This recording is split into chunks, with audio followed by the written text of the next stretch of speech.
family planning is not for whores. I know, I wanted to be extreme. I knew you would laugh. But no, family planning or contraceptives are not for promiscuous people. Actually, family planning starts the second you start having sex. As soon as you sit pon that D. Pon the D. So hard. And then especially if you've been on contraception, like now we're on the IUD, and they say that when you remove the IUD, it can take up to a year and a half for you to conceive. So like now if you want to get pregnant at, I don't know, 35, are you going to remove it at 34 and risk getting pregnant at that 34? Hey guys, Murugi Munyi here. It's Lydia KM. And we are back again with another episode of The Messy In Between. It's definitely TMI.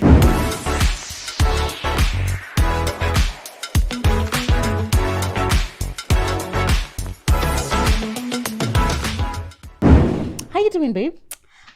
I've been better. I've been better. You seem a little bit flustered. I want us to do some breathing exercises together. Okay. Breathe in.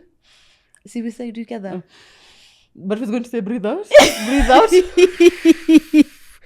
You know what? Now we are here. Now we're here. Yeah, to have we're this here. Conversation, which is great. Yeah. I love this for us. Oh God, guys, I'm so flustered because I was literally like an hour and a half late for this shoot.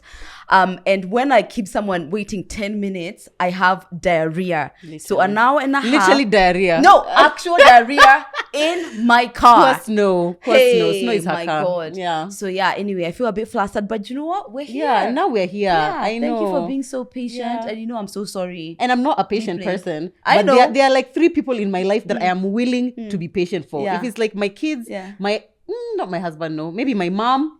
And you, maybe. Really? That's I'm on that list. You're for there, your husband. yeah. Really? Because you see, between me and you, it's like we have minimal margin of error for us to be able to achieve our goals and dreams. Like we so now I furra for you for 2 weeks. Yeah. What's happening to TMI? And it's not a habit. You know, maybe if this is next week and the week after, perhaps. And it's like, you know, she's caused that, then unacceptable. Yeah. Once in a while, we'll get it. We'll get it. Yeah. Oh, bloody hell. Anyway, we're here. We are here, guys. Thank you so much for being here. Welcome to episode...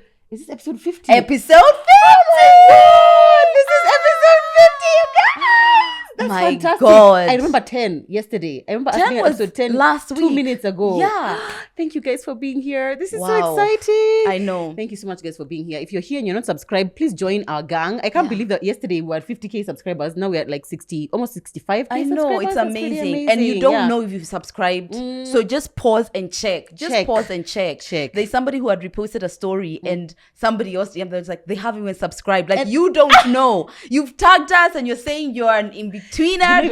Even me, I noticed I had not subscribed for the longest time because I was and always you're here telling people to get out. Because I was always logging in on TMI YouTube. So it's like on my end, obviously, then show me that now that I'm subscribed or not subscribed. So anyway, please make sure you're subscribed, guys. Follow us on Instagram as well, TMI Podcast KE, Murugi Munyi, and Lydia KM. Also, can I just say this hair is looking so fantastic on you? Thank you. Like I opened that Insta story and I was just like, look at me. When I first met her at Ibru, this is the hair you had, I think. This one or the short one? No, there's this one. It's actually this one that was revamped and it had so much hair that used to be so hot. But anyway, I had it revamped and got it a bit lighter, and I just was so myself. It really just looks like you. Thank you. Like you look like Lydia. Yeah. I love that. Yeah. And then when I do braids, you're like, wow, this is you. And if your friends don't hype you up like that, leave those friends. Leave those them friends yesterday. Toxic.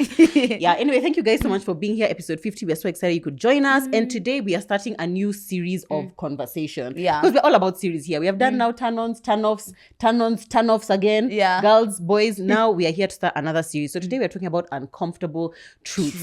So this series is all about things that people probably don't talk about, but everyone knows that it's true, but no one really wants to admit out loud that it's true. Yeah, it's a pretend. It's like the pretend. And it's like the kind of thing is like, okay, why are we talking about it? We all know it's true, but like, why are we talking about it? You know? But here, of course, we're all about uncomfortable conversations. We try our best to bring discomfort. Exactly. For free. And today we are talking about uncomfortable truths about family planning.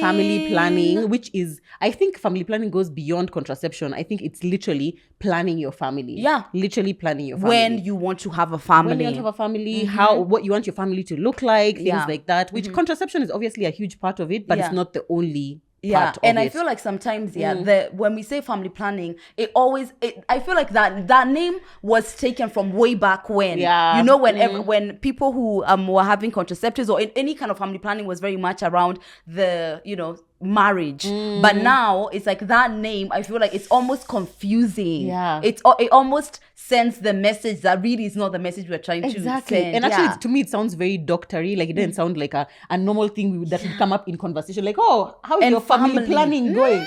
Even the word family. How is your family planning going? It just sounds like a lot. And a 19-year-old, how is starting that conversation? Yeah, wow. But it's like, I don't want a family anytime soon. Exactly. Yeah, there's a misconception when there. Actually, family planning starts the second you start having sex. As soon as you sit pon that D, pon the D, you need to get on that. So if you're not on top, especially because those sharpshooters are coming at you a mile a minute. Fast, real fast. But anyway, as she said, actually, contraception should start. Family planning starts when you actually start having sex. Yeah. Even saying, I don't want a family right now, that's you family planning. There you go. That's actually you family planning. That is my current statement. Your current statement I don't want it right now. I mean, I want it, but I don't want it right now. Exactly. And this episode is done in partnership with Mary Stopes, who we don't need to introduce Mary Stopes. Like everyone knows Mary Stopes. If you're in Kenya, you know Mary Stopes. The only thing is that many people think Mary Stopes is only for one thing. Yes, you know the thing. You know the thing. Yeah. And maybe we should do an episode on that, because I feel like it's actually an uncomfortable conversation. Lots of people doing it. Lots of people talking about it in their close circles. But everybody else. Yeah, exactly. Yucky. Oh my God, she had Jezebel. Exactly. But anyway, Mary Stopes is actually a medical institution that exists in Kenya, which offers reproductive health services to women, whether it's childbirth, whether it's you're trying to conceive, whether it's like after you have conceived, postpartum, things like that. Yeah. And they obviously, at the heart of what they do is family planning. They do, yeah. And I got my IUD there at Mary Stopes, so I've experienced it myself. And honestly, we need that kind of service. Yeah. Number one, me as a woman, somewhere where I can go and just feel like, it's a judgment-free zone. Judgment-free. Yeah, when you can just decide whatever I want. And then when you have the conversation, you're having with someone who already know, they're well versed. They're not going to project their vibes on you. They're just going to help you do what you need to do to plan your family. Plan your family. Yeah. For me, the key selling point for Mary Stopes for me is the fact that you get really good quality healthcare, but it's affordable. Yeah. A lot of people can't afford to actually just go to the gynas that you go to, which is like 3-5 for whatever. Wow, you was just doing that. But how much is it for your gynecologist? No, you say. You don't. You say. These people. First of all, my gynecologist didn't charge me, okay? Because, I'm an influencer. Influencers don't pay for things. Yeah, if I'm tagging them, yeah. Exactly. Yeah, but you do tag your gynecologist. Haven't you ever? No, I've shared the information. I feel like you have shared the information, exactly. But Mary Stopes actually is really, really affordable. Yeah, the consultation is 500 bob. Something like 500 bob. Yeah. Giving birth is something like 30K total or something like that. In a huge hospital, you find it's like 180,000. Something I have no idea You about. have no, but you go learn. You go, and that's one of my uncomfortable truths, by the way. Soon come in my list. But anyway, they are definitely a service care, like healthcare provider that we can definitely vouch for. Yeah. And we actually asked a few of you, we asked all of you on Instagram, whoever follows us, to ask us any questions you have about family planning, about contraception, about I guess your reproductive health. And you guys sent in lots of questions. And later on in the episode, we'll be having a gynecologist from Mary Stopes come and answer some of your questions as well. So I bet you I'm gonna learn something as well. As grown as I am, I'm honestly going to learn something, because there's so many myths out there. Yeah. All right. So, but before we get to that, that'll be in our second segment. But right now, let's talk about some uncomfortable truths about family planning. Yeah. Here is my first one. A lot of people, or even as a woman, you think that you can plan your family, technically, which is the whole concept of family planning, but you can't plan everything. There are some things that you can't plan. So for example, you as Lydia, you've said, okay, you know what, I don't want to have children right now, but when I get married and now I'll be, 32, 33, then I want to have children. But who has told you you'll be able to conceive then? Who has told you you're even fertile? Who has told you your man is fertile? There are so many things that are beyond your control. So you can only plan as much as you can plan. You can only do your part. You can only do your part. You can only do your part. And it's not even an age thing. Because it could be, okay, you at 33, maybe even someone at 25 would be struggling to conceive. The whole concept of having kids when you want to have kids presumes that you can actually choose. You're in control, but actually you're not. And I've always said that I feel really fortunate and honored that I haven't struggled to conceive. Every single time I've had my children, it's always been like, okay, we want to get pregnant, and 2 months later or a month later I'm pregnant, and that's honestly, that's something I can never take for granted. Yeah. Because I have friends who I know who for like years have been trying to conceive for years, month after month, having sex month after month. And to be honest, I can't even begin to imagine what that's like. Yeah. Actually, there's nothing I can imagine that is heartbreaking in that way. Because in that continuous, constant, I think it was even Millie or Jesus who said that this time around it wasn't as easy. I don't know how long she didn't say the time, but there was moments of like test disappointment, and it's like a monthly exactly process that you go through, and it's oh my god, so we said so much hard. I personally feel like it's a bit.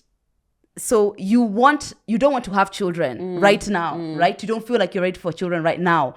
But it's like, what if you do get to that point and you can't conceive for whatever reason, right? And then it's like you waited and then, but then it's like, do you have kids now? Yeah. But do you have kids now? Because in the future you might know. Yeah. You can't make that decision about giving birth and bringing children into this life from a place of fear. Actually, it's fear. It's fear because if you do that, then you end up in a situation which is just like, oh, actually, now that I've conceived, now what? But you don't know. And you didn't want them. But you see, you don't even know, because what if even if you don't conceive? Yeah, or what if you do? What if right now I do conceive and I didn't even want the kids? I was just doing it out of fear. Yeah. And then now you're in a situation which is just like, I don't know, maybe you're not in the right relationship.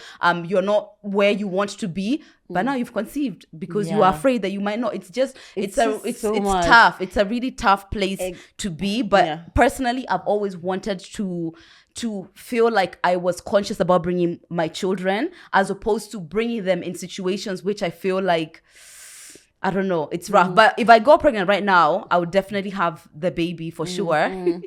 The baby, Jesus. All Lydia's fans, they are like, oh Lord, we are coming before you as a society. The amount of times people keep messaging me, I dreamt you were pregnant, not driving a Range Rover. I'm done with your damn dreams. I'm done with your dreams. You can't dream. I dreamt you were pregnant. A pile of $1 million. Me, I'm like, in fact, when Paul come to me and say, I dreamt you were pregnant with your fourth born, I was like, take those prayers to Lydia, because I've already given 3 to this economy. I have given 3. I can't actually. If anyone is having 4 kids in this economy, wow, you must be Akode or Zari, because those guys are millionaires. You can afford to raise the 5 kids. Us. Yeah. Wow. You think it's a money thing? It's not a money thing. You don't think so? If you had $1 million, you'd have another baby tomorrow. Shut it, Shanice. You would not. How do you know? I know. I was having this conversation with Zach. I told him, honestly, I would actually consider having another child. Keyword. Consider, yes, but I would be more open to it if I actually was super rich and I didn't have to work for the money that I get. Honestly, I would strongly consider it. So it's more of a financial decision. And I thought it was more on the toll it takes on your body because you hate it. Okay, that's also there. I feel like it's those two things not in equal measure. No, the body thing is more. The body thing is more. Yeah.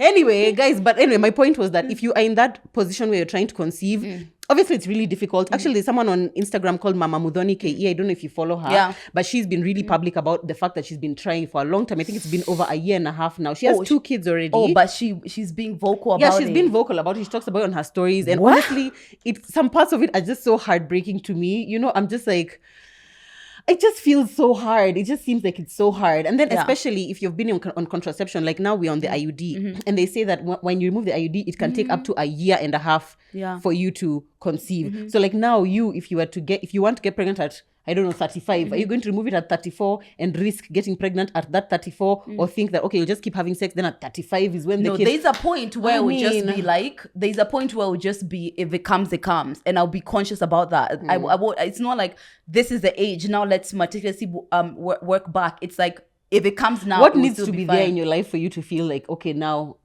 I can have the baby? Funny enough, the other day I asked myself that. I was like, fundamentally, what's the big thing that's so out? To be honest, it's not the thing that is stopping me necessarily, because I could easily do it now. Yeah. But it's the thing that I feel like, I mean, you've waited this long. Is it that? Yeah, but also the change I'm going through just now. Yeah. That, to be honest, if things weren't as volatile as they are, should we say? As on fire everyone is a light in the fire. If it wasn't like that, I think I'll be thinking about things in a different way. Yeah. But it's like, let's climb this mountain. Jehovah Lord. Let's climb right? this mountain. Yeah. But marriage is the thing that I've always wanted. I've always wanted to be married before I have my kids. And it's not obviously religion, because you hear the way I talk about being free and living the life that you want. It's just, it's something that you want and you can't even really explain why. Yeah, exactly. You just feel it. And I feel like God puts those things in our hearts. That thing which is like, you can't explain why you want it, but you just want it. God puts those things there to protect you. That's what I think. I think God puts those things there to protect you. Yeah. But anyway, if you're in that place where you're trying to conceive, Maristopes offers support to women, like offers support in terms of like fertility treatments, but also in terms of counseling and like therapy, because it can be difficult. So Maristopes offers that, and they have branches all over the country. So definitely there's one near you. Yeah. Mm-hmm. Okay. My other, wow, that was a long point. I know. Yeah, but a good one. A good one. Thank you. Yeah. My other one is, whether you like it or not, it's mostly on you, the babe. And this is a fun fact which I accepted a very long time. Well, I guess it's a fact that I accepted a very long time ago. Yeah. I feel like the idea is you want it to be your boyfriend knows as much about your uterus, or your husband knows as much as your uterus. He knows everything. He knows what's going to happen. He knows all the possibilities of contraceptives, what works for you, what doesn't, That's the dream, to have someone who knows all of those things. And I'm not saying that reality is not true, but the fact and the matter is, number one, you being the person who gets pregnant, I feel like more changes happen to you. So even with my sister, the advice I give my sister is just like, you take it seriously. You carry the condom to the D appointment. Sorry. Mm-hmm. Whatever that you want, because the consequences fall so much harder on you. And a lot of the times, as you hear, when you get pregnant and somebody's gone, you are there. You can't go the way he goes, and that's the honest truth. And I feel like it doesn't have to be a bad thing. It can just be empowering. It's my job to know when my IUD needs to be checked up so that I can go for the checkup. Yeah. All of those things, I feel like it makes me a bit more empowered. Yeah, exactly. As uncomfortable as it is, I feel it's more empowering for me to be the one who's keeping everything in check. He can support, it's fine. Yeah. And I think, definitely it feels really nice when you have a man who is in touch with like the things that are happening, or even like, for example, if it is a point where you think you guys are done having children, for him to be the one to volunteer to have the vasectomy. Woo! Even though in reality, I know you've left the country. This is not Kenya. I know. But funny enough, the other day I visited a Maristopes, and they were telling me that the rate of men coming to get vasectomies has increased so much. And they said you would think it's like older men. Yeah. It's not. It's young men. It's young men who are not even married, who are not even in serious relationships. They're coming and they're getting a vasectomy because they want people to go around and not have babies. I'm not that angry at that, honestly. I know, exactly, right? At least they're taking it into their hands, right? It's true. At least but it feels really nice when you have a man who at least is willing to have those conversations with you. He can understand, like, my man can tell you that, I know because of your ID you bleed a bit heavier, or like you feel a bit more pain and whatever. He knows the things that I go through, you know? But as you're saying, definitely it's on you. It's on you. It's on you, it's baby on girl. You, it's sweetie. On you. It is. And then the other day I was reading, I think it was a post on Spiritual World on Instagram, and they were saying about how when a woman gets pregnant, she can choose whether to keep the baby or not. But if she decides to keep the baby, why is the man required to support her when he's not being given the choice of whether she should keep the baby or not? If it's really even. I feel like that's a conversation. Yeah. It's definitely a conversation, because unfortunately, when you do have the child, now it's a tug of war about you're irresponsible, you're not a father, you're all of these things, even though from the get-go, you had said that you do not want to have children, you know? And maybe you did everything to protect yourself. The ladies on the IUD, you are using condoms, whatever it is, but it's happened, you know? So, but then I feel like, how can we say that once the baby is born, the responsibility is only to the person who chose to have it? Yeah, because she's the one who chose. But I mean, that's a bit rough. It is, I know, but it's like, and then you know what, especially when, now under those comments, now someone was saying that when a man is coming to now have sex with a woman, it's like he'll ask you, are you on contraception? And she said yes. She said she was on contraception. So his argument was that he's having sex with her under the guise that I know you won't get pregnant, because she said she was on the pill or the patch or whatever. But turns out she does get pregnant. So now he feels like, no, I had sex with you under the premise that you are protected and you are not going to get pregnant. So in that moment, I made the choice for that particular reason. So now that you got pregnant, now how is it my fault? Because I thought you were protected against pregnancy. So now, so did she. But here we are. And no one knows, like, now it's like, okay, did he lie? Yeah, did so let's say that because people get pregnant on contraceptive as well. All the time. Yeah. So let's say even her, she didn't know. Now here we are. I'm pregnant. And guess what? Unfortunately, when it comes to the decision to keep the baby or not, both ways, the woman goes through something. Yeah. So and it's the not worst like, thing. Exactly. Because if it's an abortion, it's still you who is going through that, so it's whatever. not like, if I decide, it evaporates. Yeah. If it just evaporates, it's different. But somebody's going to go through something that's really actually pretty difficult. Painful, yeah. So the choice is not just like freedom, sweetness, and pregnancy. There's something you go through. Yeah, so exactly. I don't know. I get both sides because I do, like, I know you have a son. It's like, now he did what he did. Now the baby's here. Your check is getting cut. It just feels like so much of the power is in the woman's hands. And that's why, even when it comes to contraception, it has to be you to protect yourself. Because so much of everything is on you. Oh my gosh, yeah. And now I feel like, actually, now that you mentioned they're having a son, I find that now when I think of arguments, I try to think of them in such a balanced way. Because I've noticed that recently. Yeah, I'm always trying to think like, okay, what if how does this affect he's in my that son? kind of situation? Exactly. And it's like, as a man, like, for example, now let's say you've been in the talking stage with this guy and you guys come to the having sex place. Should he just trust that you're on the contraception, or should he now be like, okay, I get that you said you're on the contraception, but I'm more comfortable using a condom as well? I mean, if we are all about empowering ourselves, if we're empowering ourselves, if we're trying to empower the men, that's another one. Yeah. If you really feel like this is a choice which you want to make sure that you are on 100%, use condoms. Yeah. But what do you guys want?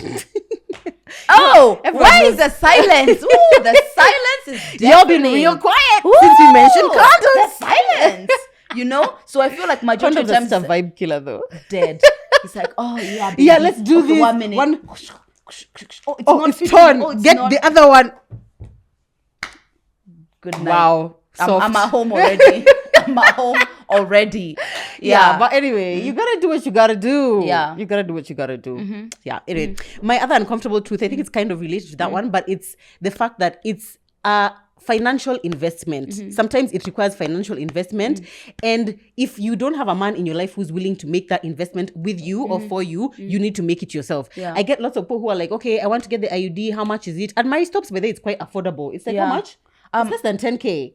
I think it's way less than 10K. I think it's when I got it, I think it was something like maybe like around 5-6K. Yeah. But now it's a lot cheaper. Yeah. Somebody it's really, really affordable. But some people are always like, oh, it's too expensive. When you will go this weekend alone, you'll be in Naivasha and you will drink 25. Exactly. Exactly. It's all your money. But when it comes to, let me go get checked at the gynecologist, you don't want. When it comes to, I'm having itchy, whatever, I have discharge, but I don't have money to go to the gynecologist, but you have money for bundles. How are you DMing me? Bundles, exactly. How are you DMing? You have money for KFC. Every time we are telling you there are offers, there's money, but this one there's no. It's actually something that you need to prioritize, and I feel like not enough women prioritize. They don't. Family it's like planning. Insurance. It's one of those like, but it's like I don't need it now. And you need to realize that it's like one of those things which, if you are not taking care of your reproductive health, what are you doing? And it's such a big deal as a woman. It's such a big deal. I feel like that has been drilled into me since I was really young. Like, just understand what's going on with your body. So I watched this film, and it was like one of those black movies. And I remember this lady, they got married, they were really happy, everything. Then it turns out that she's been having like long-standing chlamydia and she couldn't conceive. Because chlamydia is can go without any symptoms. I don't know why you're laughing. That is horrid. No, chlamydia. Yeah. She had long-standing chlamydia and she didn't know because there was no symptoms. Oh, and, she didn't know. She didn't know. It was like some random ex who gave up, and because they had gone for so long, chlamydia can actually cause issues with fertility. And let me tell you this, I don't even know what film that is in it, but I watched it when I was a teenager. Ha! After that, my good friend Lydia every 6 months to her gyna. I'm coming in. I'm here. Yeah. Listen. Damn. Yeah. And I think we owe it to ourselves to be the best version of ourselves for ourselves. Actually, I'm just thinking, how many of us are men? Have they ever gotten their reproductive health systems checked? You know how we go often? Yeah. Like, we'll go at least once a year if nothing is wrong. Yeah. Has your man ever gone to? No, he has gone, but I don't know how often he's gone.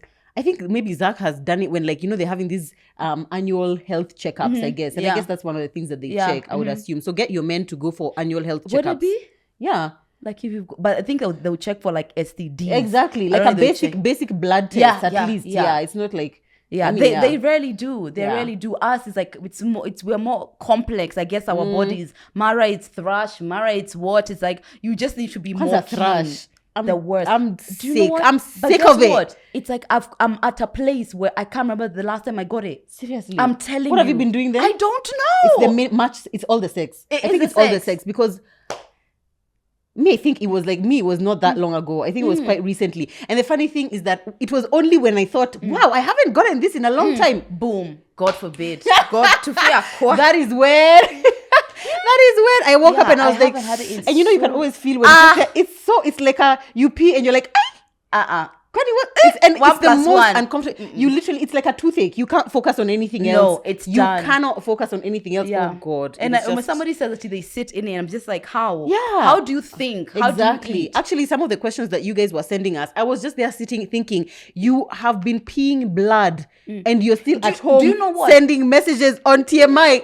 Go UTI. to a doctor. I was like, baby girl. How are you not at the gynecologist right now or at a Maristops right now? Yeah. Or at the very least, like your nearest chemist. Like for example, if I found out that I had a UTI, like it's in the evening. If it's not late enough for me to go, I'll just go and tell someone like I at least need something for the next day so I can go and confirm. But sitting in discomfort, and especially when you don't know. Oh my God. Yeah. But maybe and then you're there with a cold cloth. You know that feeling where we have been there. Yeah. But you see the difference between how you grew up and how we grew up here in Africa. In Africa. In our African culture.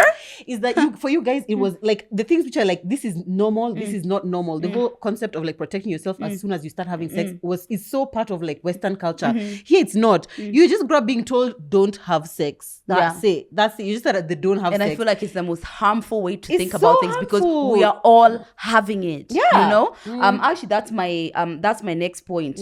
Family planning is not for whores. I know, I wanted to be extreme. I knew you would laugh.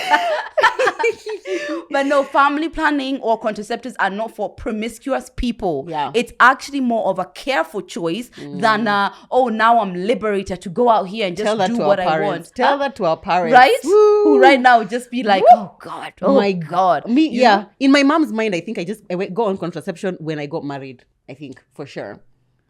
Because it's just like here you can't. How do you even starting that topic of like, Mom, I've been thinking maybe I should get a no plant because me and my boyfriend are getting serious. Where? Which African parent? Which one? That's so interesting. So because I think my mom was really aware that number one, any kind of family planning on contraceptives, all of those things are free in England. I think until you're around like 25 years old, and then you pay a very minimal fee. So she knew we didn't need money to have that information. And because sex ed starts like when you're like 13 in high school, my mom kind of relied on the system to take care of us. Because at least you had the system. I know. She's not able she wasn't able to have that conversation. Yeah. But there's a time when I had a boyfriend now who I could bring home where she was just like, me, I'm too young to be a grandma. That's it. So you figure out what you're doing, but I'm not going to be a grandma. So I feel like she did leave it to the system somewhat, but at least we had the support to have all that information, and of course you didn't need money. But this idea, I remember actually when I once just posted that I'm having like cramps for my IUD, just a simple innocent little post. And people are just like, why do you have the IUD if you're single? And those same people are knee deep in dick. Trust me, honestly. The people who will judge you, number one, are the ones dick who are children. Dick or kids. One of those two. One of those two. And the thing is, people, you're sinning slightly differently from them. It's worse. Because for them, it's like, okay, maybe because I don't have a contraception, I've not committed to sinning for consistent, to being a whore. I have not signed the contract to be a whore. Me, I'm signing a contract. So I got my IUD when I was in a relationship. But when I got out of a relationship, I was like, I don't want to get off it and then have to go back with because of a relationship. Number one, I knew there was definitely a high chance I was going to get some D before I even get into another relationship. And you did. Yeah. And you did. And I did. And she did. And I did. So I was just like, I don't want to get off it because actually in those in-betweens. That's when. You can literally be with your man every night for a year, but the one night, you're just the one night. That's when those little swimmers will get you. Exactly. So I was just like in this in between, like the worst thing to me that could possibly happen is like now that I'm single, I'm just living free. Here you are, here I am. We get it on. I'm pregnant. What was your name? I can remember. It was around a D. It was an E. It was like a J. You know, and I didn't want that, so I just stayed on it. And I think it's the best thing because when I did transition into having a consistent partner and then being in a relationship, is just I've kept it. How many years has it been now? It's been since 2019. Okay, so that's not too. That's 3 years. It's not too long. And this years you have the 5-year one. 5-year one, the 5-year one. Okay. So I'll have a change again. But they do say, and she got it at a Mary Stopes, and it has yet to fail her. It has never. She has not. It has held strong. Held strong. Me, by the way, IUD to me, it's like I don't know. I feel like it's a partner. Is this saving grace? Should we say saving grace? And I just feel so good. I love the thought of like not having to like encumber myself with anything. Me, these things of like pill patches. I'm just like so every day I have to remember to take this thing. First of all, I used to be on the pill. Actually, I used to be on the pill.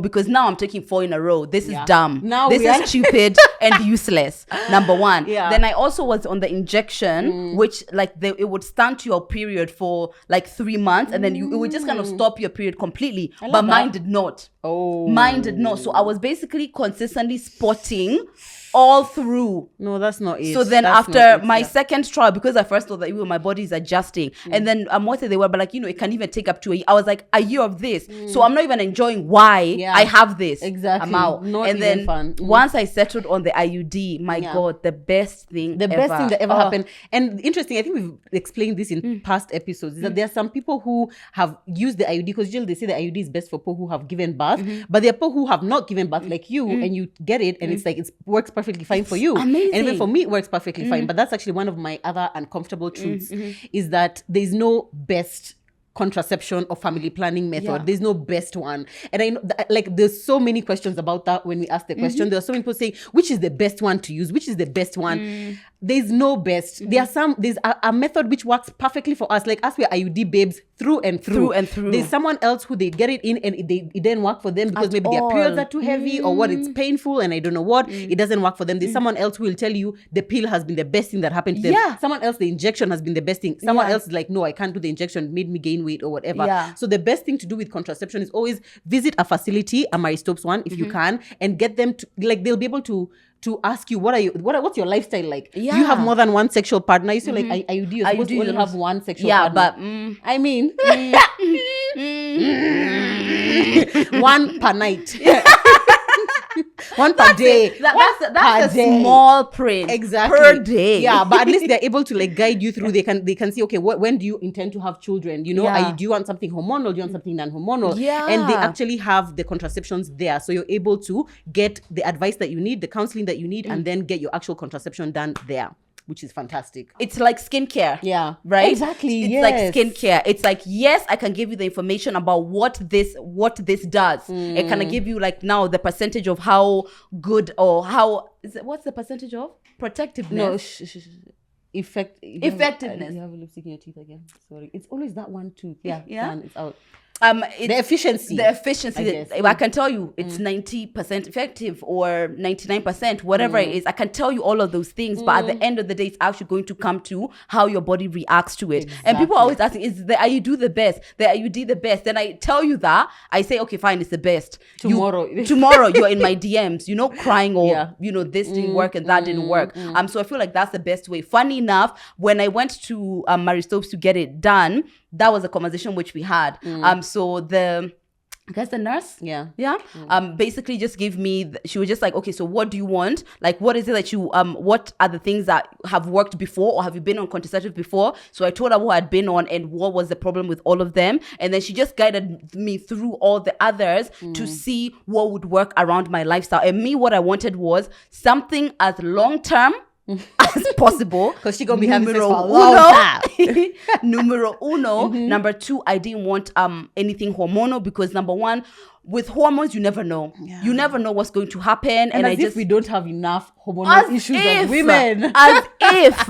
Yeah. So I didn't want anything non-hormonal. So those two just made sense for me to do it. But they're going to walk you through that walk to make sure you're not getting information from a random person or just an influencer and maybe it doesn't work for your body. Yeah. Hey, we influencers know a lot.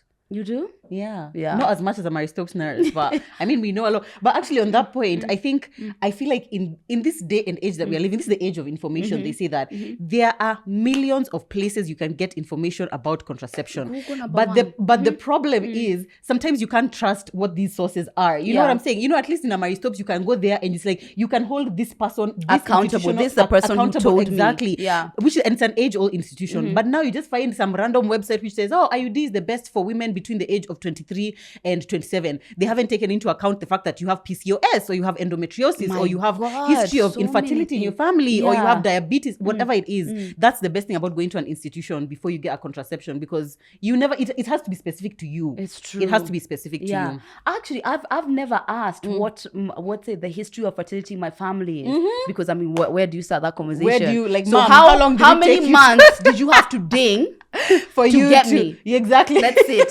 sit in that comfort. Yeah, and I mean, I don't even think it's something like people our parents' age. I don't think it's a conversation they ever used to have. I'm going to ask my mom, guys. I'll report back. Because first of all, people like our parents' age, people used to have so many kids. Yeah. So I don't know. Our parents' age. Kids? Okay, their parents' age were a bit OTT. Our parents is when they were like now we are getting to four-ish kids. Yeah, exactly. Then now at us we are like one and done. Yeah. Or if Morugi. Three and free. Dot. Three and free. Dot. She said when she's like super rich, she might consider. Let me win the Sportpesa jackpot tomorrow. First of all, I'm getting pregnant the next day. Oh yeah. Honestly, yeah. All right. Another uncomfortable truth about family planning is that so many of us are so focused on not getting pregnant that we forget about not getting STDs. What? Yeah. STDs? Yeah. And this is the reality. So many of us are just like, okay, fine, I just don't want to get pregnant. You'll be sleeping with Brian and Kamau and Maina and Bob and who down the street, even a lady here and there. My IUD. Exactly, my IUD, exactly. So you may not get pregnant, but you are full of herpes. Okay, now you have herpes. Now you have gonorrhea.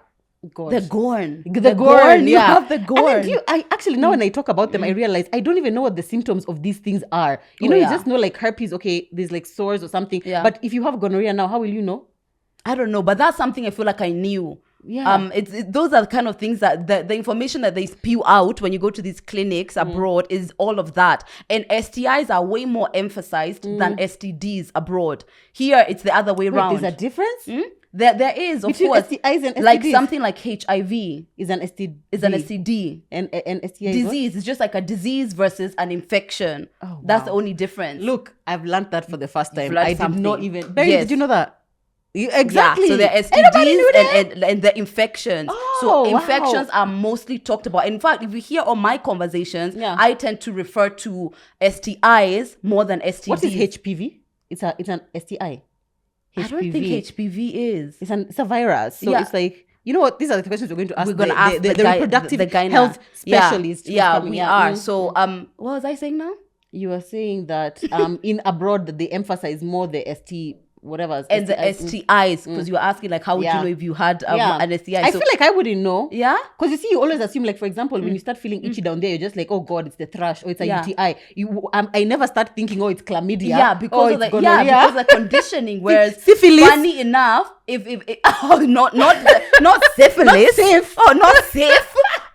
No, but funny enough, like maybe when I was there, if I feel anything funny, the first thing I'm thinking is, oh, go and get checked. Yeah, for an STI, because it would just feel kind of the same kind of symptoms. Yeah. And I feel like we really need to take away this shame of going to the doctors or even entering a Maristopes, because you'll find that somebody will be passing that Maristopes. You've been itching for days, but you're passing that Maristopes. You're passing it because you don't want to enter, because you feel like once you enter, guys will be like, guy, she's having sex. You know, like you mentioned. Yeah. And it's not, I mean... It's total crap. And guess what? Once you enter, the itch is gone. The itch is gone, sweetie. At least solve one problem. People will be talking forever. That's not a problem you can solve today or tomorrow or next week. Yeah. But at least you can solve that itch, sweetie. Exactly. Solve it. Solve the itch. And as we've mentioned, so you can protect against pregnancy, but also think about the STIs and STDs, guys. When's the last time you got tested? For STIs or STDs? Earlier this year, because we went to, again, Zach's work, they have this annual checkup. So I went for one of those things. But what about one that's not like that, like a voluntary one? Like you decided to go just to get that check if I have syphilis. Yeah. Oh, I don't know, man. Oh, maybe after I had Tana. That was probably like maybe a year and a half ago. Yeah. Because like now when I was putting back my IUD after I had Tana, I think they needed to check for like all these other. But again, not voluntary. It's mostly like this is it. I'm preaching, but am I practicing? Yeah, listen to I'm her. preaching, but Brian, and he said, Bob, and yet. And you, when was the last time? And yet, I got checked in 2020. I know. Relax. When Mutana was being born. When Mutana. Relax. Is enough. Wow, it's enough. Is enough. Exactly. Actually, that's a service that Maristopes offers at a few of their branches. You can get an STI screening. I think I've got one there, actually. Yeah. Let me tell you, the minute I discovered when I first came here, because it all seemed to be either gynecologists, and you know, a gynecologist, like, I don't know you, I don't know. And then I wanted to find somewhere established, somewhere where like I could go like a clinic, like abroad. And the first place that I found was Maristopes. So when I went there, they can offer contraceptive, they can do an STI screening. The lab work, I was just like, the ultrasound, I loved it. It was a really good experience. That now I started going to my gyna, but that was a great place because it offers so many services. I don't even think my gyna offers some of exactly. the They will send you to somewhere else and whatever. Yeah. And let me tell you something about the Maristopes nurses. They don't look at you like those of so memes, hey, umechoma, you know, kind of First thing. of all, they're used to it. Exactly. They have seen millions of you coming and going. She said, a train was run on me. What do I do? What do I do? They have seen so many of you. They don't judge you. They're like, okay, fine. So we are in this. So we have found ourselves in this situation. What do we do now? Yeah. What do we do now? And they're very much like, okay. I don't even think they react. Yeah. It's like, it's just respecting what is that you want. Me, I've said, I've come here and I'm having sex with 12 men. And so I would like a contraception that can help me with my 12 partners. Yeah. Here we are. What do we do, Stacey? They might tell you that perhaps. Perhaps. Not the IUD. Consider. Perhaps. Yeah. My last uncomfortable truth about family planning is that as a woman, until you go through menopause, it's like a lifelong struggle. It's a lifelong struggle. And I honestly, I hate to think about it that way. Like every single month when my period comes, I just sit and I'm just like, wow, 1,000,000 months to go. You know, 1,000,000 months to go. You know, I feel like this might be a difference between mama who's done having children. Oh, and you, me. Yeah. So every time I get my period, it's like, it's half. Number one, because it's like I could be pregnant. Yeah. And also it's like, at least I'm having my period. Not to say, as you shared, just because you're having a period doesn't mean that now you can conceive perfectly. But it's like my body is functioning as it's supposed to. And that for me, I thank God every day. Yeah. And I don't know when I started doing that, but I just started feeling like, do you know what? I'm grateful for my period. Grateful. I'm grateful. Not necessarily I'm grateful for my period, but I'm grateful that my body functions the way that it ought to. Because let's say if when I was 6 days late, we were lighting candles, sweetie. Me, I was just like, okay, no, today we're not eating. Today we are fasting. Me, I already started thinking, now, so TMI, when are we going to have to take a break? Like, let's calculate which month. Like, we are, and then I'm for like, real. On the plus side, I was like, the topics. We'll just be talking about first trimester. What's it like for you? Yeah, Joe's when she content. Content. Like, Lydia, I'm going to get that mother bag. That bag. Yeah, but Lydia was there. Literally, her heart was in her ass. Literally. So, then I text. And I'm not. So now I'm just like, is there something wrong with my body? Exactly. So then I remember that fear. Like, Yeah. Sweet Sally, thank you for coming every month. Instead of saying a lifelong struggle, let's just say it's something that our whole lives will have to be conscious about. We'll have to be thinking about. Because if my mom at 40, she had my little sister at 40. Me, I'm thinking about, I'm 32 now. At 40, I'll still be thinking about, I just had sex. I don't want to be pregnant. At 40, at 45. Yep. Honestly. And some people have late menopauses. Yeah. My mom had menopause, I think, at 55. Yeah, but 55 is okay. Is I think it it's supposed to be 45 to 55. I mean. Yeah. Imagine 60. What is this? Shosho Joe. Shosho Joe is changing her pad in the... I'm tired. No. I don't want this life. Okay, being a woman, Mazi, it can be so hard. But I feel empowered by the fact that we get to make so many choices about bringing life into the world or not bringing life into the world, and like how families come to be. Yeah. We get to make lots of choices about that. It's true. And I feel empowered about the fact that I feel like, as you said, it's usually mostly the woman's choice whether or not to start a family. Because, you know, your boyfriend is just like, the Lord, once he's done it, that's it. Exactly. It's all me, brother. It's all me. Every time Zach and I have decided to have a child, which is Mukeni and Mutana, it's always been like, he's like, oh, babe, I think we should have a baby. And I'm just like, yeah, it's nice to think. Just think. Yeah, it's okay. Yeah. And then when I decide I'm ready, that's when I'm like, okay, tomorrow I'm going to take out my IUD and now we can try. Yeah. But you can think all you want, but it's me. Yeah. I'm the one. Not that I'm encouraging you to, like, you know. No, this is not what we're encouraging. But it's good to know that it's important for you to be ready, because even the emotional and the mental, like, burden that it will be on you to carry that child, to give birth to that child, to raise that, breastfeed that child. It's on you. It's a lot of it is on you. Yeah. So I love the fact that we get to make those choices. Yeah. I agree. And let me tell you guys, if you're not financially empowered, there's always ways to kind of work around these things. First of all, saving. Why do we not talk about saving to go to family planning, to go and to Marie Stopes and have a conversation with someone about the changes that are going on with your body? And I feel like sometimes you just want someone to tell you, it's okay.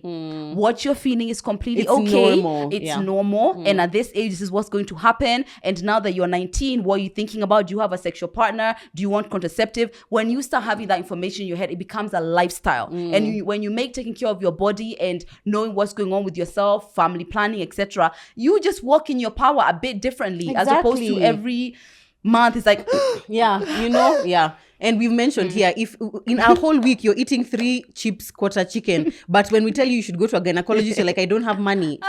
Listen, let me tell you something. Even Marie Stopes, I feel like they have brought what previously was like a preserve of, like, maybe if you're in middle class or upper middle class when you can afford it. Now everyone can afford to go to a Marie Stopes, and you can afford to get really good quality healthcare, and not this like backdoor, anything where somebody's just like, oh, I've put for you the IUD. Kumbe, what they put inside you was literally and that's another thing. It's like going to somewhere where it's just cheap. It's way better to go to somewhere where it's affordable, but it's verified. That's way better. Save that 500 bob for the consultation, or however many Ks to go and get your contraceptive, as opposed to going somewhere where it could be harmful for your body.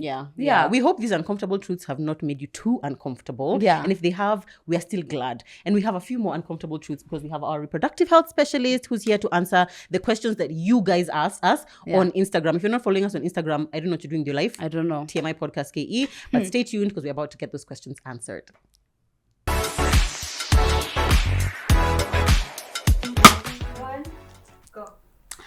Now, guys, we keep telling you to go on our Instagram, because you will be lost when we are telling you what we are about to talk about.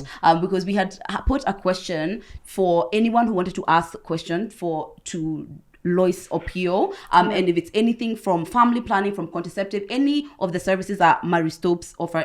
I told you, I always say Mary Stopes. Mary Stopes. Mary? Honestly, I have to consciously say Marie Stopes. But anyway, because you guys have so many questions, and of course we are not professionals, so we wanted to have somebody come and answer all your questions. Loise is a reproductive health specialist, so she's going to answer all the questions. These were on our Instagram, so if you had a question and you didn't go to our Instagram, as we don't know what we can tell you. But I love this. I love that Marie Stopes give us somebody who can be able to come and answer questions, because we don't know everything. We don't know everything, and we even though you and I feel like we are exceptionally knowledgeable when it comes to contraception, but as you said, we are not specialists, and Loise is a specialist. So thank you, Marie Stopes, again for sending her here, so that she can help us answer some of these questions. Thank you for having me. Oh yeah, welcome. Okay, so what's a reproductive health specialist exactly? Like if I come to a Marie Stopes and I want to get an IUD, are they going to send it to you? Yes. Okay. Correct. So it's not a nurse we see. No, a reproductive health specialist includes all genders of who provide healthcare services. That includes gynecologists, medical officers, clinical officers, and nurses. Oh, okay. So all those are reproductive health specialists. Okay. So I wasn't incorrect when I said nurses. Okay. Yeah. Okay. So if I come to my Stokes, they'll send me to a reproductive health specialist. Correct. Okay, fine. Yes. That's fantastic. So guys, these are the kind of friendly faces you can expect to see when you go and get your IUD. So let's answer some of the questions that people have asked. So someone is asking, is it true? I don't know if this is not really a contraception one, but the first one that jumped out at me because they really wanted to know, is it true that someone can get their periods even when they are pregnant? Because ghetto. Yeah, the word period applies to laymen.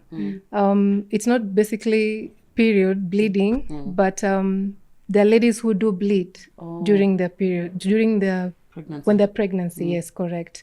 And the bleeding does not occur because they're having periods together with pregnancy. It's because sometimes we call it the uterus, the wall, the inner lining tends to shed some blood, so people perceive it as bleeding. And then remember, there's also that shift or surge of hormones during pregnancy. So some ladies do experience some bleeding, thinking it's period, and yet they're already pregnant. I've had such cases plenty of times. And people don't know that they've had a period. Exactly. They don't know they're pregnant. And you're probably like, oh my God, this time my period has been easy. Chilling. It's been whatever. Kumbe. Mother of one. Michael soon Jr. coming. is there in your uterus, in your womb. I gotta be Michael. It gotta be Michael.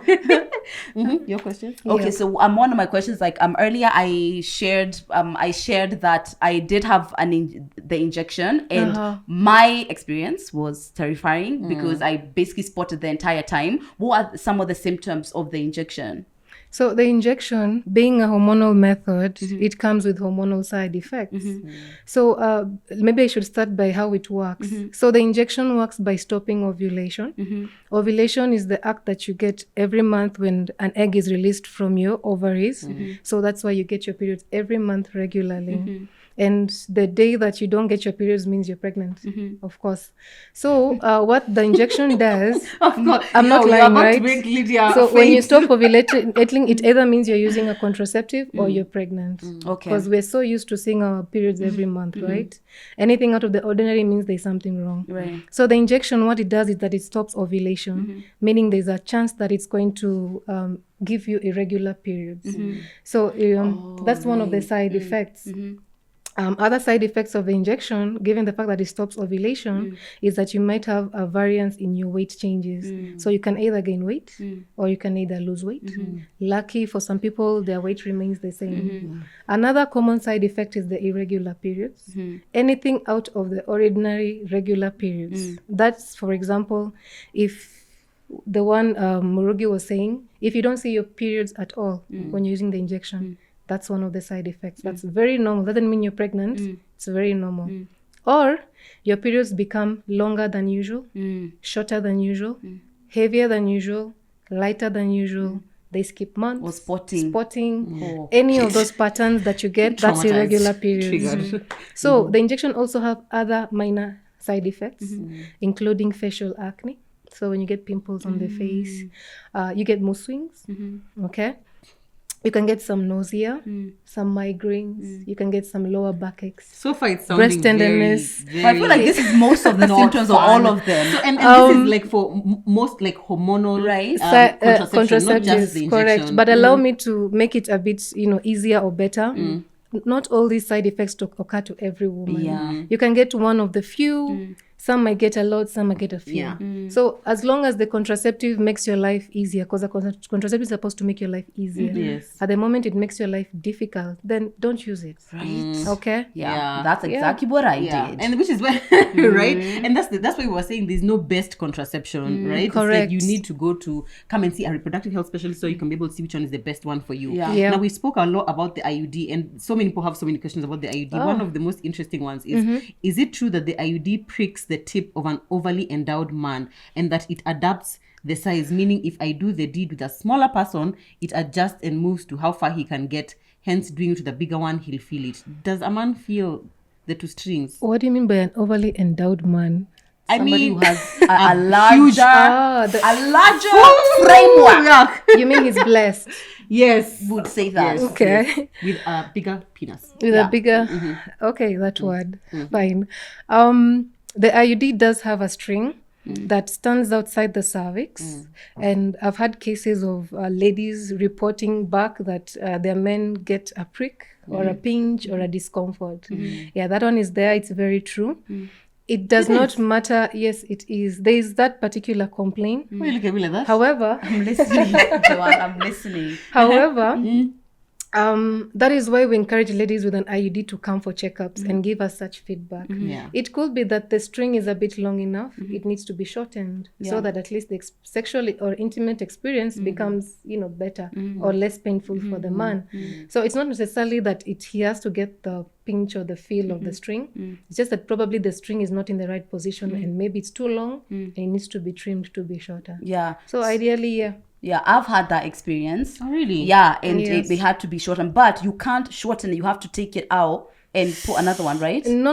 You can shorten it. Yeah. You don't have to take it out. So they open and then they snip. Yeah. Why would we need to take it out? Yeah, for me, it was changed. Maybe it was other things that were wrong with the positioning. But it was removed and then it was cut like a bit smaller. It was shortened. Yes, correct. But I also heard that the minute you tell a guy that you've got an IUD, they automatically start imagining that they're feeling scratching me. Relax. Me, I'm so endowed. That's a perception. Maybe not. So you're only halfway there. And I'm sure every man that is listening here, they'll start thinking, oh, probably my woman has I'm the one who has.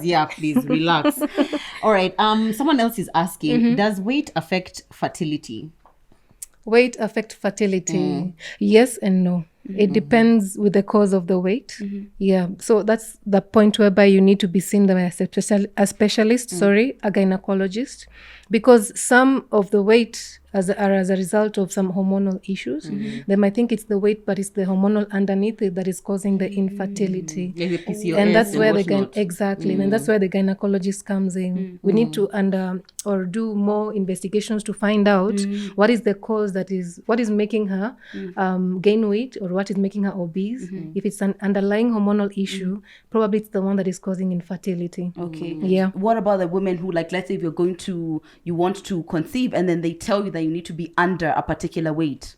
Same relation to a hormonal condition. Oh, okay. Because some hormonal conditions, they give you weight gain, like the PCOS. Yeah, exactly. One of the symptoms is weight gain. And then there's also increase in sugars. So you get a temporary or also a long-term diabetes, or your sugar levels are high. So you need to treat the underlying infection or the underlying disease that's causing the infertility. And with that comes the weight loss. Yeah. Okay. So apart from the weight loss, I'm sure they also advise to do other issues to treat the condition that is underlying. Correct. Like the PCOS. I mean, every time I hear especially talking about women's bodies, I'm just like, we go through so much. Yes, we do. It's just a lot of problems that you would think because it's not yours. So you're just like, wow, and this is another interesting thing that you didn't even know existed. You didn't even know, and people are out there struggling. Still on weight, someone else says, can they use contraceptives to increase weight and especially her bum? That's good question. I hope I'll be able to answer her question.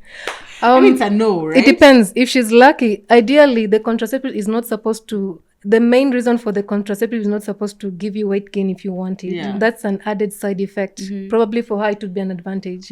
But it would be so sad if she uses a contraceptive and then she loses weight. Ooh, yeah. So there's not that guarantee. On your face and your stomach. Now what I'm going to do? Oh, that's nice. Maybe she wants her to add a weight on her butt, but now it will go on her face. But I've heard of gynecologists recommending contraception to deal with acne. Now we have the daily pills. They are usually used to treat the acne on the face. That's because they balance hormones. Yes, it is.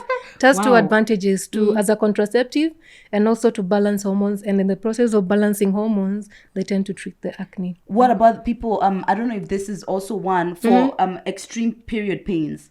Oh, correct. Ooh, same for the pills also are used to treat extreme cramps. My friend she's a devout Christian. She was not sexually active at all, but she was on the pill because her period cramps were like she can't do anything. I hope they helped her. They did.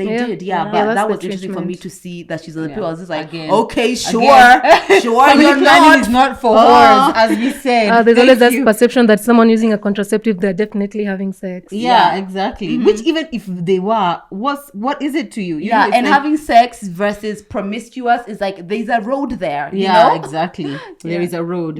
Okay, we had lots of questions about UTIs, about infections. Somebody said, what can I do about yeast infections that come and go? Someone said, how to treat a UTI that keeps recurring. Please answer that one. Please answer that one. Come and If see you a have UTI specialist. that keeps recurring. Come and see a specialist. Yeah. Don't go over the counter and get meds and cranberry go. juice Come and see a specialist. Eat pineapples. Yes, until come you to faint. Mary Stops or take a lot of yogurt or put yogurt in your vagina, Yeah, 'cause or drink natural yogurt. No, come see a specialist. Yeah. But Any TikTok gynecologists are UTIs? definitely sharing that the yogurt TikTok gynecologists I are always doing say a that. lot. Yeah, they always say that. Interesting, because About putting yogurt there. Yeah. The natural one, it's good for your pH. Let some things remain in the kitchen. Not everything needs to be on a vagina. Not exactly. everything, yeah. My advice is come go see a specialist. Yeah. Don't treat yourself. Yeah, don't treat yourself. Can I offer what I found out in my situation when I had a recurring UTI is that I was with somebody who was promiscuous and was with a lot of other people and clearly without protection. So I am, as you can see, I am very devout on my sexual health. Yeah. So I was just like, what's happening? And it's when you're doing everything right and you're like, why do I and keep guess getting what? this damn It's infection? only with what's changed? What's the common denominator? Ding. This one, ding. Yeah, it was. Yeah, that's very true. Now you see everyone has a different cause. There's someone else who could be having maybe a difference in pH in their vagina. Yeah. And like in your case, you're having a partner who's having many other partners. So everyone has a specific reason as to why they're getting UTI. So don't leave him yet. Is Exact. the point. Yeah, go to a specialist. Go to my soaps first. correct. First. Someone is asking, does it make sense to have a contraception method though you don't have sex regularly?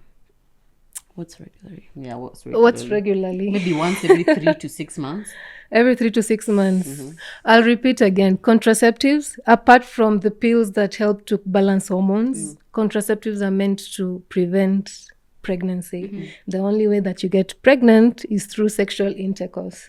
If you're not having sex, what's the point of having a contraceptive? No, but if you might, you see, she says However, they have sex regularly, but in those 3 months, on that day, now There you you'll go. be found, Baby you'll Tana. be found without. There are different scenarios. Yeah, There are different scenarios because from experience, I've seen ladies who indulge in sexual intercourse under the influence of alcohol.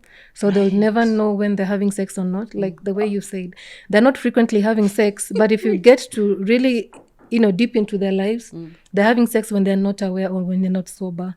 So maybe they have it there because they know themselves. Also, it's not their pangad because I have with my boyfriend today. It's just like one of those times I go out and I happen to. You'd be surprised that Have not fun many in the people are bathroom. so very open. I usually encourage girls to be open with their doctors, but you find that, like you mentioned a while back, sexual reproductive health is a really big stigma, and people don't want to talk about it. Yeah. So Crazy. Let's talk a bit about prices at Mary Stopes because we've mentioned it a bit more. How much is it for a consultation? So I come into Mary Stopes and I don't want to get the IUD today, but I want to speak to, let's say, Someone, a specialist like you about, contraception. Okay, at Mary Stopes, consultation varies between 500 shillings and 1,500 shillings, depending on which clinic you visit. We have around various clinics around the country, and there's a toll-free customer care number that you can contact. It's 0800 72 0005, and you can be told. Here, so please take a picture. So if you just been asked where your location is, and you'll be shown where the nearest Mary Stopes clinic is, and their contact number as well. Okay. Yeah. That's fantastic. They're very they're very quick on communication. So actually, all my information I found out like Google, call, ask, find. Yeah, exactly. Okay, so there are some people who, I guess, if you're super religious, maybe like Catholics and whatnot, they believe in just only doing safe days, which is a form of family planning. Okay. In safe days. So someone's asking, is one usually safe on the 8th day of their cycle? Yes, They are. You're saying But that's solid. also- 100% safe. So if somebody comes here pregnant, we say, Loise Allow me to Opiyo explain. from Mary Stopes said, Allow you can me have to sex. explain. It depends. We all have different cycles. We have people who have irregular cycles, and regular cycles. So safe days are only meant for ladies who have regular cycles. Regular cycles varies between 21-day cycle to 35-day cycle. So for someone with a shorter cycle, like 21-day cycle, they might not be safe at day 8. But for someone who has a long cycle, like 35, they could be safe at day 8. So it depends. Safe days is not meant for everyone. I didn't hear. So you need to customize it according to the regularity of the cycle. And you have to regulate your periods or check for at least 6 months that they're regular for at least the past 6 months for you to know that you're eligible for safe days. So it doesn't apply to everyone. It doesn't. But for most ladies who have 28-day cycle, it really works well for them. And then another thing, there's so many scenarios. You have 28-day cycle. So what happens is, the first 7 days we say you're safe. From day 8, it depends. Some ladies even, have their periods up to day 8, so they're safe. But the moment you clock from day 9, 10, 11, 12, 13, 14, you're nearing towards your ovulation.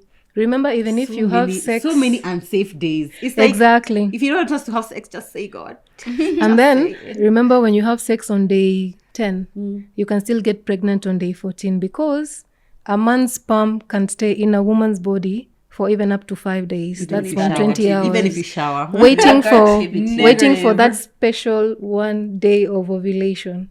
So if you have sex on day 10, we are that special. Oh, are we? Yeah, that's why men play, we play hard to get so that the men can hunt us because they're waiting for that particular day. So, for example, you have sex on day 10 and your cycle is 28 days. The sperm will wait for day 10, 11, 12, 13, 14, and it will still catch that ovulation. So be careful. Well, if nobody has scared you today, oh my Loise goodness, is here to no, you guys are still there. I'm just here to say the truth. Jokes. No jokes, please. And also that means that you're relying on not having sex all these other days. See, that's the problem. So now he's coming, boom. No, now they usually know. They usually know when so they just work around when that you're ovulating, schedule. when you're on heat. On that time, there's something about you. You tend to long for a man around. You want to look pretty. Lydia's nipples. No, me, I'm usually so angry. I'm usually so annoyed. On ovulation time. Yeah, I've always wondered what's going to happen because my ovulation day is like I hate everything. Are you serious? Yep. Me, I'm usually so horny. Nope, not so me. horny. Oh my gosh. Mike is like, good. Can you just leave me? The mic has done nothing to you. This is not Mike. It's not Mike. Another Sorry. mic. Sorry. Yeah, please relax. Thank you. Another question. Okay, last question is about assuming now someone like me, I've finished having my kids. I don't want to have any more children. What are some like long-term or like permanent solutions for me, like in terms of contraception for me and my husband? So in Maristopes, we have permanent methods for those people who have feel like they have enough kids and no longer want to have any more. So we have for the men called vasectomy, and then we have for the ladies called tubal ligation. These two services can be done in an outpatient setup. You don't need to be admitted. Oh, really? No, not at all, because it takes about 20 to 30 minutes to have the procedure done. That's under local anesthesia. Here or through here? We go through if you've seen someone have a C-section, the bikini line one, we go through there at the center. You cut. So we localize it and then we do a small snip, get through and get to access the tubes. And then I can go home and then by 5. 20 to 30 you minutes can't come for a procedure. TMI shoot. Yeah. You've come from TL. You've come for the TMI shoot. Interesting. And in Marisol, we have those specialists who do particular just that, the two services. Yeah. I'm really considering that. Yeah, what are the kind of things you consider to, like, if somebody comes, for example, I don't have children, I'm 31 years old, I want you to do the tubal ligation. Imagine nothing, as long as you're eligible and you're ready to have it done, you can have it done. I love that because so many places are like, my doctor said that I can't have it. Someone has 7 kids, but because they have not yet reached 40, they are being told they can't get it. Now that one is eligible. 7 kids. Yeah, that's eligible. You've done your work. With the price of unga, it's 210. How many ungas are you?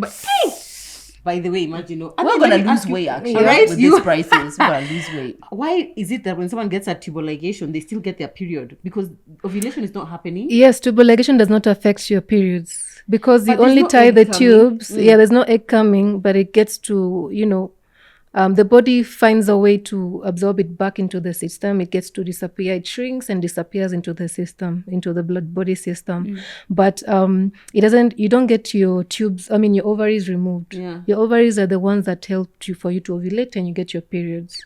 And then ovulation. Periods does not only happen in the ovaries or ovulation. Also, sometimes the walls of the inner linings of the uterus shade. So the periods that the ladies who have tubal ligation get, it comes from the shedding of the inner lining of the uterus, but not from the egg that is coming as a result of ovulation. Right, because the normal period is like egg through, if it's not fertilized, the lining falls. Attached in the lining, the lining thickens. If it's not fertilized, it comes out. Yeah. But so even if you ovulate, but it doesn't reach the inner lining, it still shades. Correct. That's unfortunate. Yeah. That's a bummer. The only way to not get your period is to remove your uterus. Correct. Oh, so if you have a hysterectomy, you don't get your period. Correct. Don't say that with so much interest. Well, Zach, if you're watching this anyway, but okay, and then the option for men is vasectomy. Okay. Correct. They just tie the tubes. They tie the tubes that passes sperms. So there's that local term say you shoot blanks. So men with vasectomy shoot blanks. So they ejaculate normally, but they ejaculate, but they don't have ever. So they ejaculate, but the ejaculation the semen doesn't have sperms. I feel like more like public information needs to be done, like sensitization needs to be done on vasectomy, because I think people imagine it's like your balls are gonna be cut off or something like that. No, that's castration, and we don't do castration. That's for cows. Yeah, for bulls. For bulls. Forgive me, for bulls. But not for men. Yeah, it's because why you all laughing? What's funny about that? Because it's a sensitive topic and not everyone talks about it openly. Here's the thing. Women's bodies are used to being policed, right? We are told when we can't do this, when we should do this. We can't have abortions if we want to. All of these things have been told to women, right? And there are laws actually policing us. But men don't have that. So the idea that their body should be interrupted in any way, shape or form out, especially their very sensitive balls, which is where a lot of men hold their manhood, their sense of manhood. So the idea is, a lot of people say is that if you get the snip, it's like they're basically taking your balls away. And does it affect libido? Not at all. Okay. Not at all. You heard that, Steve?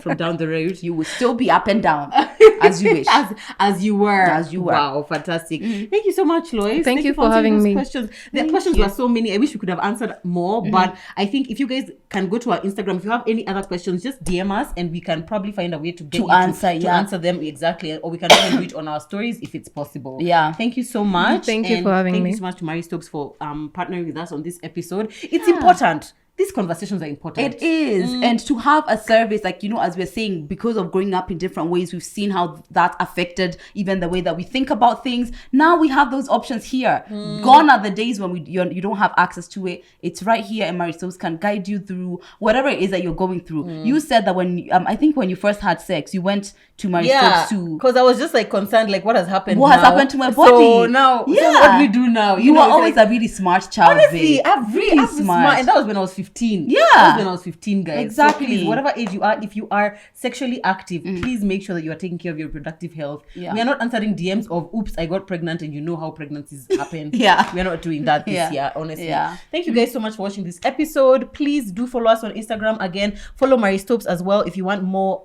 up-to-date info. They're always sharing really useful information about contraception, about trying to conceive, about all the services that they offer. And we have put here the contacts, where you can WhatsApp, the free toll number, and also a website where you can go and access and find out where their locations are. They're all over the country, so there's definitely one close to you guys. Yeah, thank you so much, guys. I've learned for sure. And I hope you guys have learned as well. Thank you so much for being here. And guys, we'll see you on episode 51. First of all, this episode 50. So that's this a special episode. Thank you for dressing accordingly to celebrate episode 50. But we'll see you guys at episode 51. Bye.